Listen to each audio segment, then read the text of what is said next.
안녕하세요. 주식 슈어 스트라이크 최리나입니다. 코스피가 추석 연휴 앞두고 관망세가 짙었죠. 오늘 1990선에서 줄다리기 끝에 결국 마감가는요 소폭 오르면서 끝났더라고요. 사실 스페인의 내년도 예산안 공개 한 400억 유로 정도 긴축한다고 해서 얼마나 오를까 기대 좀 했었는데요. 장중에 오히려 마이너스권으로 떨어지는 모습이 있었지만 장막판 수급이 좀 좋아지면서 그래도 빨간불로 9월 마지막 거래 마감을 했습니다. 코스닥에도 아주 오래간만에 투신권의 사자세가 좀 들어가면서 나흘 만에 반등에 양시장 모두 빨간불로 마쳤는데요. 자, 이제 추석 지나고 나면 10월장입니다. 10월 시장에 필요한 전략과 종목은 어떤 것이 있을지 저희가 미리 챙겨놓았습니다. 스트라이크는 1, 2부로 나뉘어서 진행되고 있다는 거 알고 계시죠? 1부에서는요, 전문가의 시장 분석 듣고 필요한 전략까지 챙깁니다.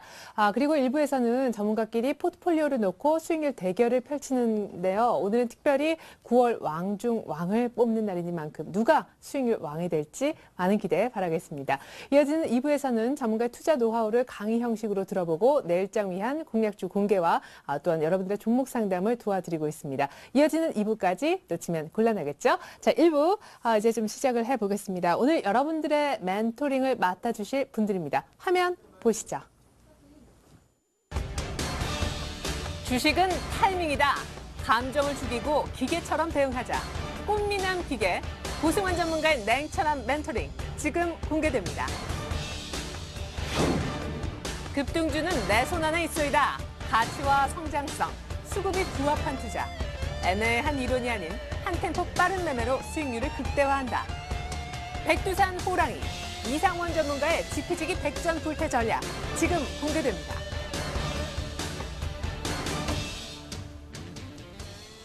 네, 이렇게 해서 두 분의 멘토님이 어떤 분들인지 이제 짐작이 가셨죠? 직접 스튜디오에 나와 계십니다. 인사 나눌게요. 안녕하세요. 안녕하세요. 네, 안녕하세요. 네, 이렇게 해서 이제 고승환, 이상훈 전문가님과 오늘 시장 분석부터 해보려 합니다. 오늘 사실 스페인 재료의 좀 시장이 위쪽으로 움직일까 아니면 추석 연휴 때문에 이 전형적인 그냥 관망장이 펼쳐질까 저도 사실 어느 쪽에 무게추가 더 기울까 했었는데 장중에 사실 관망세가 좀 짙었었잖아요. 막판에 좀 수급이 좋아졌던 것 같아요. 예, 일단 뭐 지난주에 제가 이 시간에 나와서 분명히 9월의 마지막 주, 즉 주 중반이죠. 결제일 기준으로 해서 26일까지는 기관들의 매물이 나오면서 지수의 조정을 야기시킬 것이고 그다음에 그 이후죠. 27일과 28일, 즉 결제 기준으로 해서 이제 4분기가 시작되는 구간부터는 기관들의 매수가 좀 들어올 것이다. 이렇게 말씀을 드렸는데 특히 코스닥 시장에서 그러한 효과가 정확히 적중이 되었습니다. 바로 코스닥 시장 같은 경우는 지난주, 이번 주죠. 월, 화, 수, 목 4일 연속을 매도했는데 어제 같은 경우에는 뭐 기관의 매도가 2억 정도로 많이 축소된 가운데 오늘은 드디어 매수로 반영되면서 코스닥 시장의 반등을 이끌어줬고요. 거래소 시장 같은 경우에는 여전히 연기금의 꾸준한 매수와 반대로 일반인들의 환매 압력이 26일 기준으로 해서 14일 연속 추대되는 그런 모습이 나타났지만 어쨌든 연기금의 힘이 오늘 지수의 상승을 이끈 모습이 아닌가 이렇게 판단을 해드리겠습니다. 네, 놀라워요. 2000포인트대 적극적인 매수를 보여주는 연기금. 오늘까지도 6일 연속 사주었습니다. 무엇보다 이제 주봉을 체크해주고 계신 우리 어흥 이상한 전문가님이신데 지난주에 이제 음선 주봉 나오고 나서 이걸로 부족하다. 추가적인 약간 이격 조정이 있을 거다 했는데 역시 이번 주에도 음선 주봉. 예, 솔직히 뭐 양선 십자 형태 모습을 기대했는데 아쉽게도 뭐 몇 포인트죠. 몇 일 포인트 정도로 차이로 해서 음선이 발생이 됐습니다. 물론 이 주봉상 모습을 보시면은 5주 이평선이 하나의 지지라인으로 작용되고 있지만 역시 중요한 것은 아직까지 조정이 끝나지 않은 그러한 모습이 나타나고 있습니다. 특히 중요한 것은 거래량이 일단 좀 축소되는 그런 모습이고 고객 예탁금 역시 축소되는 그런 흐름이기 때문에 일단 지수의 주봉상 모습을 본다면 아직까지 조정은 마무리되지 않은 그러한 모습이다. 이렇게 말씀을 드리도록 하겠습니다. 네, 그리고 특징주로서 기아차가 이제 7만 원이 무너졌죠. 사실 뭐 어닝 쇼크설도 있었는데 현대차가 참 대조적이었어요. 네, 맞습니다. 파리 모터쇼죠. 모터쇼에서 이제 현대차를 비롯해서 기아차들에 대한 판매가 급감될 것이라는 그런 우려가 나왔고 특히 기아차 같은 경우는 이제 파업이라든지 그다음에 공장 새롭게 신설하는 것에 따른 그런 부담이 작용이 되었습니다. 특히 중요한 것은 현대차와 반대로 외국인들의 매도가 이번 주 집중적으로 추대되면서 4일 연속 하락하면서 결국 7만 원이라는 심리적인 지지라인을 깨는 그런 모습이 나타났습니다. 어떻게 본다면 가격적인 메리트가 분명히 들어오고 있지만 역시 중요한 것은 수급, 즉 외국인들이 매수로 돌아서기 전까지는 조금 더 관망하는 것이 좋지 않은가 이렇게 판단을 해드리겠습니다. 네, 좋습니다. 자, 이번에는 우리 고승환 전문가의 오늘 시장 분석을 좀 듣고 싶어요. 사실 지난주에는 아슬아슬하고 뭔가 줄타기 하는 느낌이라 굳이 뭐 대형주를 이렇게 매집하려고 지금 이 구간에 하지 말자고 하셨는데 네. 그래도 뭐 오늘도 또 한번 2,000원에 들어가고요. 여기 이제 그렇죠. 계속 매달려 좀 있어요. 네, 계속해서 지금 매달려지고 있는데 이제 연휴를 좀 앞두고서 아무래도 이제 관망세가 좀 짙게 나타나는 그런 흐름이 좀 진행이 되고 있습니다. 그리고 아직 뭐 스페인 관련된 부분에서도 지금 뭐 구체금융을 신청할지 안 할지에 대한 부분들이 확실하게 좀 결정된 부분이 좀 아니기 때문에 좀 확인하고 가자는 그런 심리가 좀 많이 작용을 좀 하고 있는 게 아닌가라고 좀 판단이 됩니다. 그래서 아무래도 이제 연휴 이후부터 이제 본격적으로 이제 유로존에 대한 문제나 스페인 관련된 부분에 이제 흐름을 좀 보고서 집중적인 매수가 좀 진행이 될 것 같고요.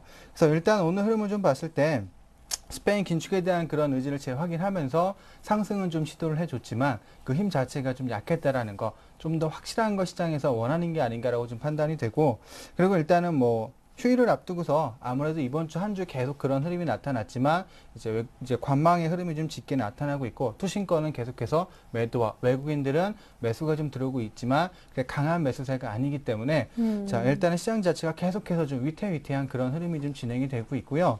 일단은 아무래도 뭐 외국인뿐만 아니라 투신권 같은 경우 기관이나 이런 부분도 같지만 아무래도 관망 이제 휴일을 앞두고 있어서 매수하는 사람은 적은데 좀 팔려고 하자는 물량들이 많다 보니까 조금 반등을 주다가도 갑자기 시장이 좀 밀리는 이런 흐름이 계속된 그런 이제 한 주였다라고 좀 보면 될 것 같습니다. 네, 사실 이제 스페인의 호재라면 호재일 수 있는 재료가 추석 때문에 조금 유독 묻혔다 하는 생각도 들긴 하는데요. 사실 스페인 얘기를 조금 더 여쭤보고 싶은 것이요.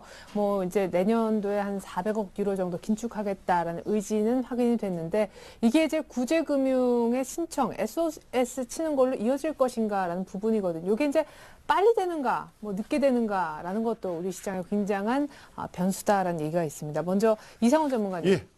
10월 8일이면 ESM 이제 공식 예, 출범하잖아요. 출범. 예, 맞습니다. 그때 구제금융을 스페인이 신청하거나 혹은 이제 지금 요것 때문에 미뤄진다는 얘기가 예. 많은데 10월 21일 지방선거 아예 이후가 될 수도 있다. 그러니까 두 가지 설이 좀 유력하더라고요.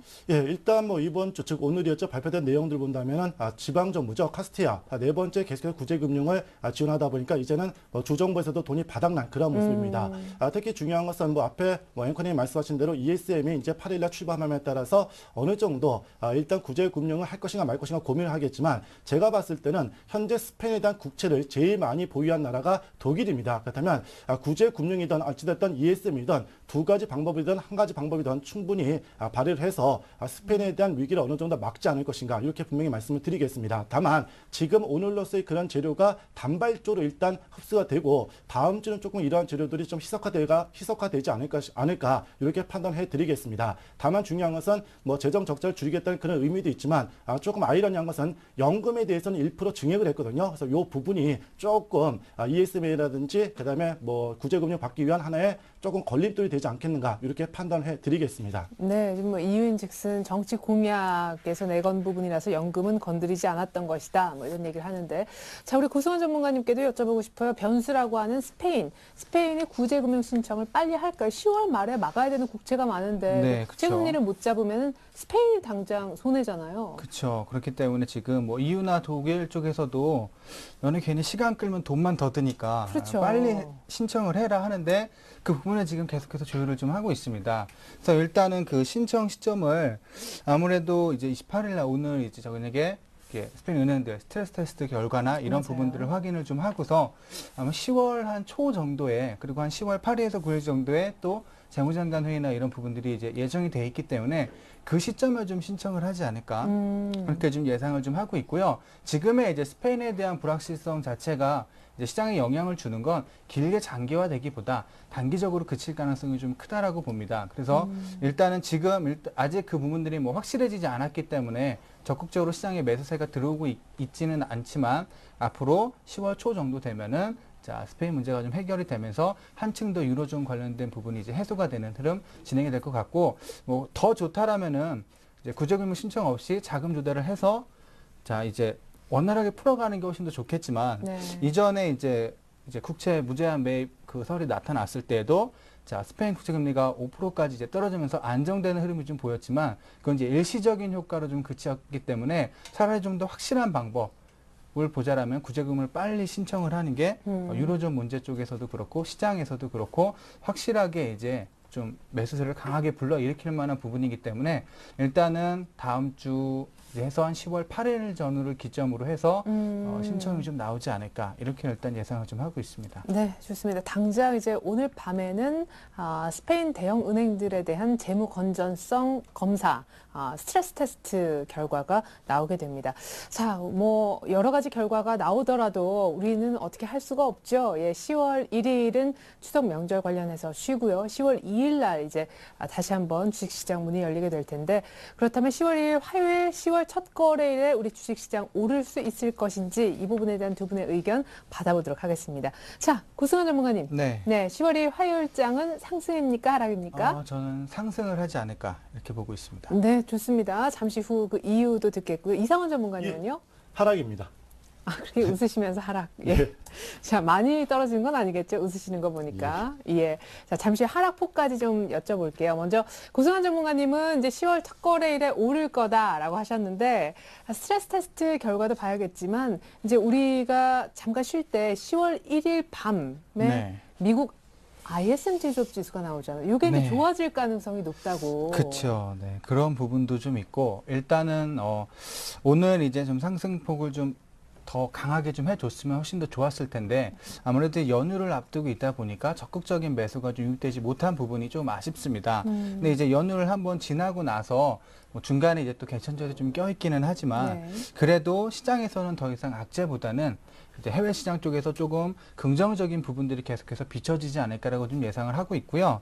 그동안 2,000포인트를 한번 찍고서 이번 한 주뿐만 아니라 계속해서 좀 쉬어가는 흐름이 좀 짙게 나타났습니다. 네. 그게 아무래도 이제 유로 관련된 문제나 이런 부분들이 다시 이제 재차 부각이 됐고 Q3에 대한 기대감이 사실 실행하기 전에 사실 한껏 높았는데 실행되고 나서 막상 이제 그걸 실행하니까 거기에 대한 오히려 실망감이 좀 나타나면서 지수가 좀 쉬어지는 흐름이 좀 나타났어요. 근데 지금 미국에서 기대를 하고 있는 게 아무래도 경기나 소비 관련된 부분들이 살아나는 흐름을 좀 보여준다라면은 충분히 뭐 추가적인 매수나 이런 부분들이 유입될 수 있기 때문에 일단 이제 10월 2일 같은 경우는 추가적인 상승을 좀 시도하지 않을까 이렇게 좀 생각을 하고 있습니다. 근데 대신 뭐 큰 상승보다는 아무래도 3일 날 한 번 더 쉬는 이제 흐름을 보여주기 때문에 적극적인 매수보다는 오늘처럼 그냥 강보합선에서 흐름이 좀 유지가 되는 이 정도의 상승으로 좀 예상을 하고 있습니다. 예, 좋습니다. 자, 그러면은 이제 앞으로 중소형 실적주를 봐야 되는지 일단 상승의 이유 10월 첫 거래일에 국한에서만 좀 들어봤고요. 잠시 후에 10월 전체장에 대한 전망과 전략도 여쭤보도록 하겠습니다. 추가적으로 달이 바뀌니까요. 자, 우리 네. 이상훈 전문가님 웃으시면서 하락입니다 하셨던 예. 이유는요? 이유는 그동안 고승환 전문가랑 계속 좀 맞았는데 네. 근데 오늘은 좀 틀려가지고요. 예. 예, 9월의 마지막 날인데 네. 예, 일단 뭐 예, 상관없죠. 예. 예, 같이 가고 싶어서 항상. 예. 그래요. 예. 예. 자, 제가 다음 주 월요일에 화요일이죠. 빠지는 이유에 대해서는 뭐 여러분들께 문의 이 코너에 나와서 제가 말씀드린 것이 항상 우리나라 증시는 웹도도 현상, 즉 꼬리가 몸통을 흔든다. 그렇다면 결국 10월의 둘째 주 목요일이 이제 다가오고 있습니다. 그렇다면 본격적으로 다음 주부터죠. 초반부터 이 옵션 시장 만기에 따른 영향력에 분명히 진입하게 됩니다. 특히 중요한 것은 외국인들이 이번 9월 14일부터죠. 옵션 시장에서 200억 이상을 집중적으로 콜 옵션을 매도하면서 아래쪽에 포지션을 보여주고 있고 반대로 개인들은 위쪽으로 100억 정도를 사면서 지수의 방향성을 위쪽으로 두고 있습니다. 결국 외국인과 일반인들의 치열한 싸움이 일단 다음 주부터 또다시 펼쳐지고서 판단되는데 외국인들이 현재 옵션 시장의 포지션을 본다면 코스피 200 기준으로 해서 263에서 255, 즉 종합주가 지수로 따진다면 1980에서 1950선 이 안에 가둬둬야 만기까지 수익이 크게 발생되는 그런 포지션이기 때문에 일단 저는 외국인들의 옵션 포지션을 믿어보겠다 이렇게 말씀을 드리겠습니다. 또한 두 번째로 기술적인 흐름인데요.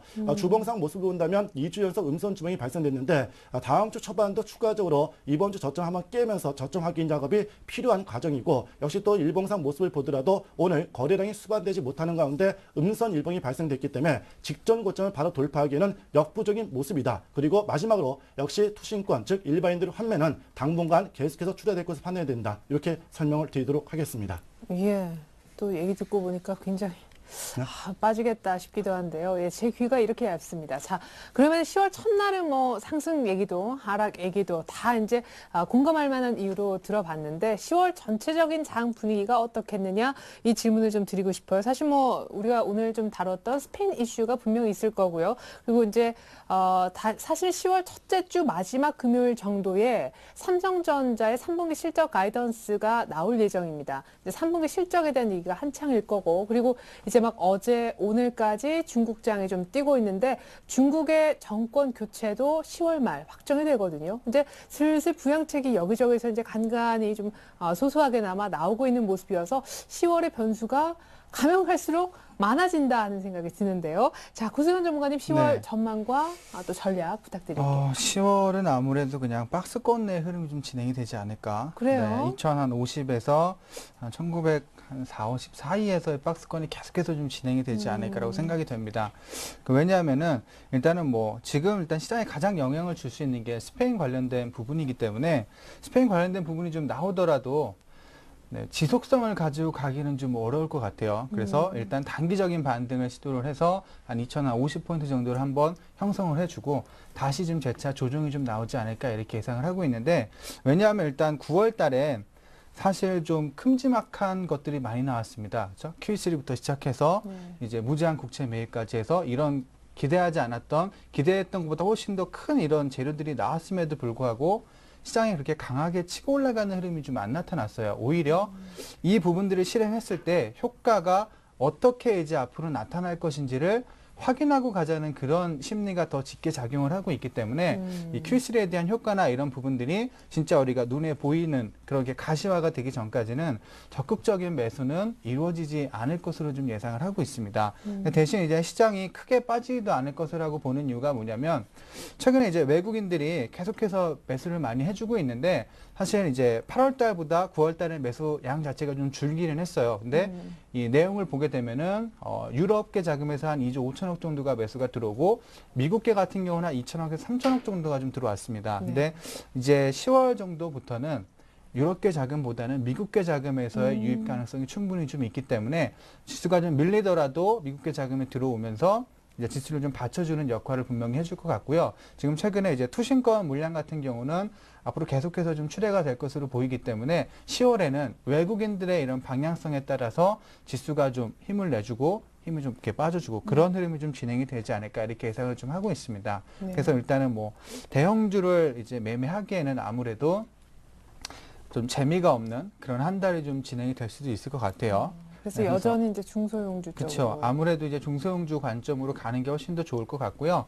대형주들은 아무래도 이제 적극적인 기관이나 외국인들의 매수가 있어야지만 그리고 실적에 대한 부분도 사실 기대치가 좀 많이 낮아져 있는 상태이기 때문에 그 이상의 부분들이 나타나지 않는 한 종목들도 그렇게 활발하게 움직이지는 않을 것 같습니다. 그래서 대형주보다는 10월 달도 중소형 관련주들이나 어떻게 좀 이제 단기적으로 대응이 가능하신 분들이라면 아무래도 대선이 가까워졌기 때문에 관련된 이제 정책 이제 종목들도 좀 활발하게 움직일 것으로 보여지기 때문에 그런 쪽으로 좀 관심을 갖고서 보시는 게 훨씬 더 좀 좋을 것 같습니다. 네, 근데 3분기 실적 시즌 돼서 중소형주가 많이 주목을 받나요? 원래 이제 4분기는 또 IT 성수기이고 만약에 네. 삼성전자가 실적 가이던스가 꽤 괜찮으면은 뭐 부품주 쪽으로도 쫙 몰릴 것도 같고 시선이 일단 그쵸. 실적으로 몰릴 것 같은. 네, 일단은 뭐 지금 시장에서 종목들을 끌어올릴 수 있을 만한 부분들이 10월 달에는 실적이 가장 크기 때문에 네. 그쪽으로 쏠릴 수밖에 없을 것 같은데요. 기업의 실적이 좋다고 하더라도 우리나라 이제 종목들 대형주들 같은 경우는 사실 지수가 받쳐주지 못하면 그렇게 큰 수익을 기대하기는 조금 어려운 부분들이 많이 있습니다. 네. 그러다 보니까 수익을 좀 챙기기 위해서는 뭐 IT의 삼성전자가 실적이 좋다라면 아무래도 휴대폰의 그 비중을 가장 많이 차지를 하겠죠. 그렇죠. 그럼 이제 휴대폰 네. 부품들 쪽으로 매수가 집중이 되는 이런 이제 움직임이 진행될 것으로 보여지기 때문에 오히려 대형주보다는 중소형 부품주들 쪽에 좀 더 관심을 갖고 보는 게 좋지 않을까라고 좀 판단을 하고 있습니다. 네, 그리고 시장은 1950 잘 해봐야 한 전고점 부근까지 가는 박스권일 것이다. 10월 전망 들어봤습니다. 이상우 전문가님 의견 네. 같으세요?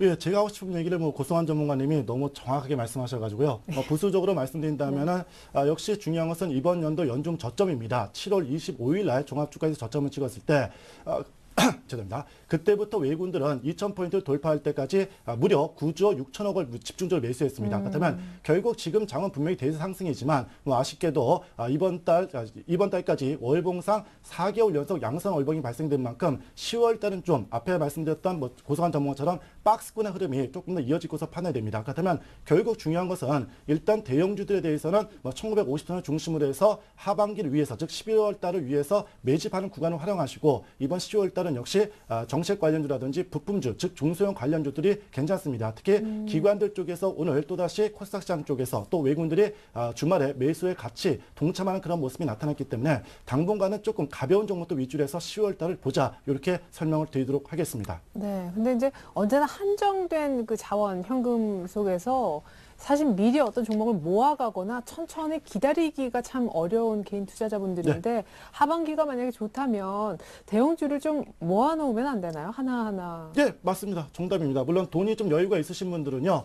제가 말씀드렸던 1950선을 중심으로 해서는 계속해서 경기주 쪽에 포커스를 맞춰서 매집해 놓고 그다음에 남은 자금을 가지고는 조금 여러분들께 여행비죠. 여행 갈 정도의 그런 자금을 가지고 일단 수익을 좀 챙기는 그런 전략이 중요할 것으로 판단됩니다. 예. 그래요. 트레이딩 잘 하시면 여행을 먼 곳으로도 떠나실 수가 있을 것 같습니다. 자, 과연 두 분의 예상대로 흘러갈지 다음 주 10월 첫 거래 시장과 10월 전체 시장 기대를 걸어보겠습니다.